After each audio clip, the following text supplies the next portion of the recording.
Hi everyone, it's Erin from Bridgeville and Stockfit Libraries. Today we are going to have a spa day. We will be making DIY honey face masks. So our first mask uses lemon juice, honey, and cinnamon. So we are going to mix up 2 tablespoons of honey, a 1/4 teaspoon lemon juice, and a 1/4 teaspoon of cinnamon. So we mix that all up together until it's a nice consistency.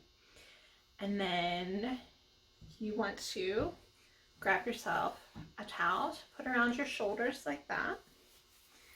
And then I recommend pulling your hair back away from your face and smoothing down any flyaways so you don't get honey in your hair.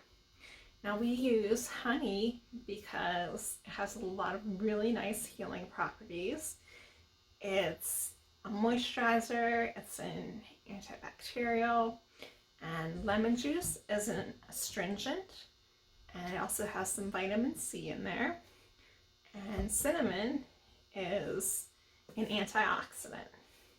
Now for some people, the cinnamon might irritate your skin, so you can leave it just out of your face mask recipe. And when you go to apply it, you just want to kind of scoop it out and spread it on your face just like you would a lotion or a cream. And it'll be a little goopy at first, maybe a little drippy, but that's okay because after a minute or so it will firm up and it will stop dripping. And you can leave the mask on for about 10 to 15 minutes and then rinse it off with some warm water.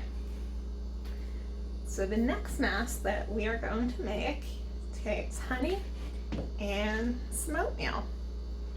So you can use instant oatmeal with the quick cook oats or just regular oatmeal. One thing to remember is with instant oatmeal, you want to make sure you use plain flavored oats. If you use the flavored ones, chances are that's going to irritate your skin.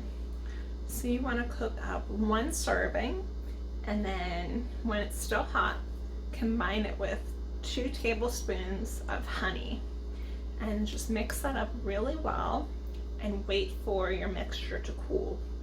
You don't want to put it on your skin while it's hot because you're likely to burn yourself. You really don't want that. Oatmeal is a really good moisturizer and it helps your skin retain that moisture, which is why we're using it in this face mask. So to apply it, once again, you're going to want your towel around your shoulders and smooth back your hair. I recommend putting a colander in your sink to catch any of the large bits that might fall off as you apply it. And you're going to want to scoop it out and pat it in place instead of smoothing it on. So again, so you scoop out your face mask and then just sort of pat it on. And this one, again, you leave on 10-15 minutes, and I recommend rinsing it off again over the colander so that you're catching all the oatmeal and not having it go down the drain and potentially clog your drain. So after you apply your mask, you should have nice, soft, moisturized skin. And I hope you enjoyed your day at the spa. Take care, everyone. I'll see you later.